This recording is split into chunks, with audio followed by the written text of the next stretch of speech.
Meninos, tudo bem? Estou aqui para ajudar um pouco mais a entender a prova que vai acontecer essa quarta agora, dessa semana. Nós vamos falar um pouco sobre a pré-história, como o homem se vai desenvolver ao longo desse período e como ele vai conseguir, relacionando-se com o meio ambiente, evoluir até o homem que nós conhecemos hoje em dia, até nós.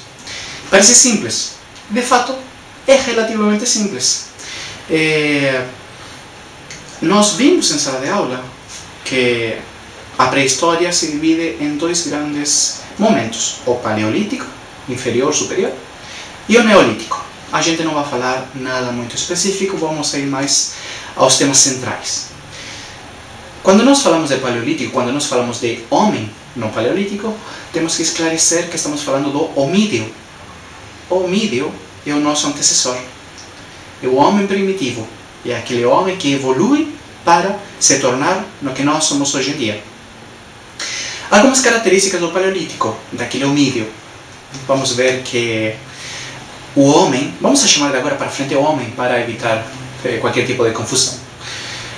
O homem desce das árvores e quando se encontra no solo, ele precisa defender-se, ele precisa sobreviver. Então, nós veremos que vai acontecer uma mudança no corpo desse homem. Primeiro, quando ele está no solo, no chão, ele fica equilibrado em duas pernas. E por que acontece isso? Porque quando ele se equilibra nas duas pernas, ele consegue observar ameaças potenciais de predadores por sobre o mato. Estamos falando da África, da região de Quênia. Então, se nós sabemos que existem predadores, se nós estamos no mesmo nível que eles, somos potenciais vítimas desse predador. Mas quando nós ficamos de pé e conseguimos observar por sobre o mato, já temos uma vantagem, que podemos ver a ameaça se aproximando, o que nos permite fugir ou lançar objetos. E aí vem a segunda evolução física: lançar objetos. O homem consegue movimentar o braço em 360 graus.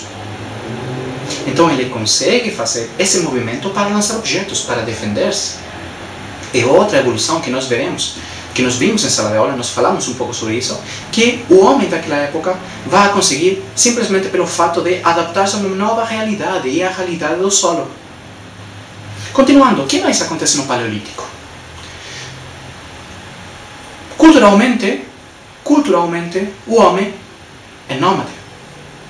Ele não controla a produção de alimentos. E ele tem que ir atrás desses alimentos, ele tem que seguir esses alimentos. Ele tem que caçar, ele tem que pescar. Também ele coleta frutos, raízes. É isso que mantém com vida ao homem.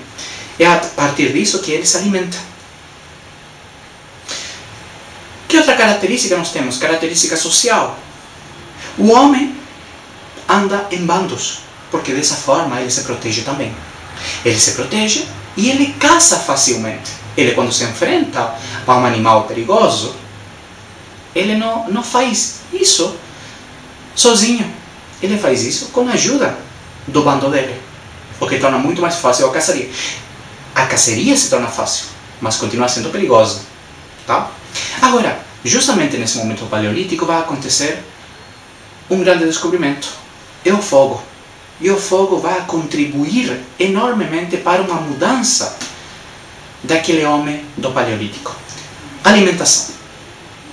Na alimentação, o homem passa a preparar seus alimentos, passa a aquecer seus alimentos, o que torna mais macios os mesmos. A carne já não é crua. Então, ela se torna mais macia.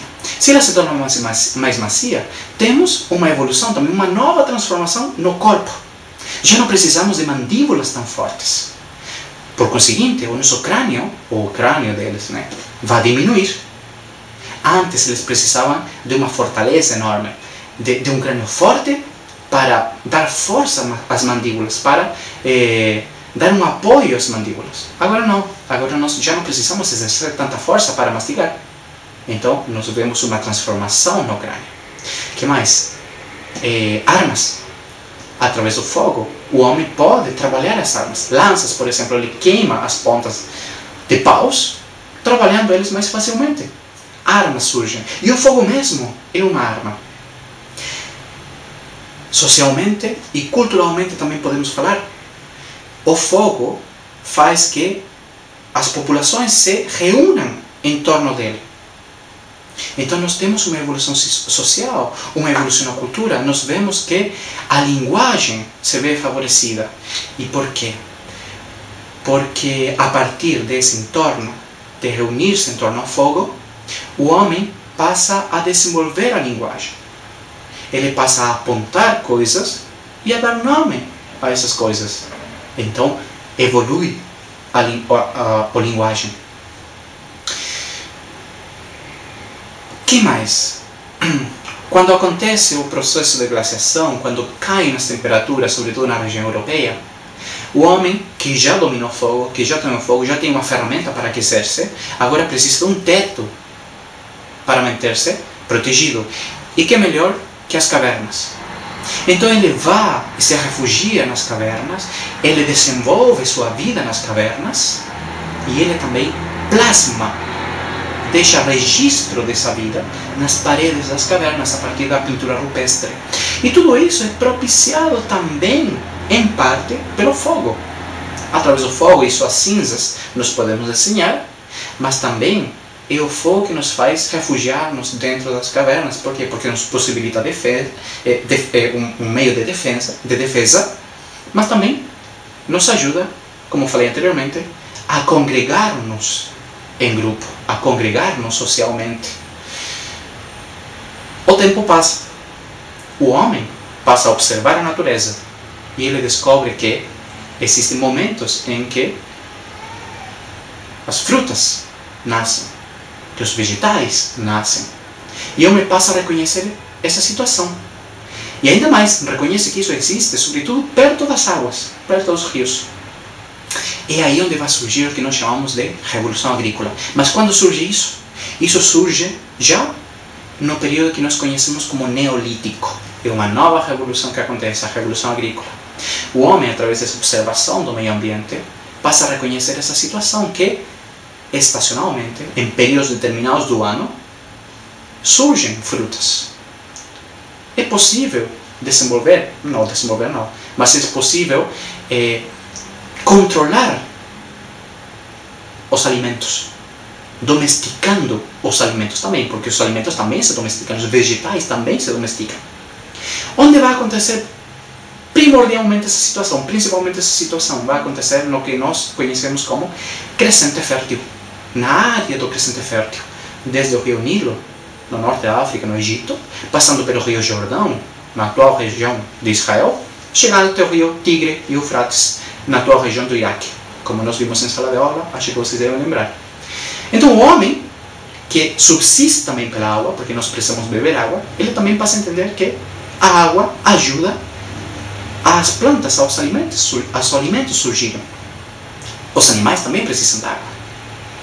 Então, a partir das cheias dos rios, e quando os rios deixam esse material orgânico nas margens, eles percebem que é extremamente fértil esse material para plantar e para colher logo depois. O que vai acontecer?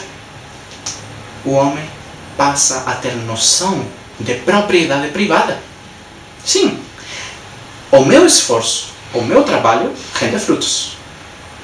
Quais são esses frutos? O meu alimento. Então não vou deixar que ninguém venha a tomar esse esforço, a tomar esse trabalho e que possa usufruir do meu esforço. Temos a noção de propriedade privada. Essa noção de propriedade privada e esse desenvolvimento de alimentos vai possibilitar também que o homem deixe de ser nômade e passe a ser sedentário, porque ele precisa cuidar do que é seu. Então ele se estabelece nessas regiões. E quando se estabelece, eles formam pequenas aldeias familiares, que se unem com outras, crescem, precisam de terra, conquistam, precisam de água, conquistam, e os problemas sociais aumentam. E esses problemas sociais são controlados a partir de um órgão administrador, o Estado. surge um Estado primitivo. E esse Estado é reforçado pela religião. Quem controla o mito, controla o poder. Por quê? Porque nós, quando nascemos, imagina lá naquela época, nós, quando estamos aqui, temos um monte de perguntas. De onde nós viemos, para onde nós vamos, o que acontece conosco, por que chove, por que faz calor, por que tem seca, por que tem vulcão, por que tem maremoto, por que tem terremoto, por que tem tudo. Porque tem prova até. Porque tem tudo.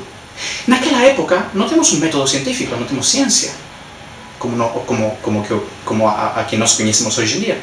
Então, temos que explicar tudo a partir de outra situação, e é a situação religiosa.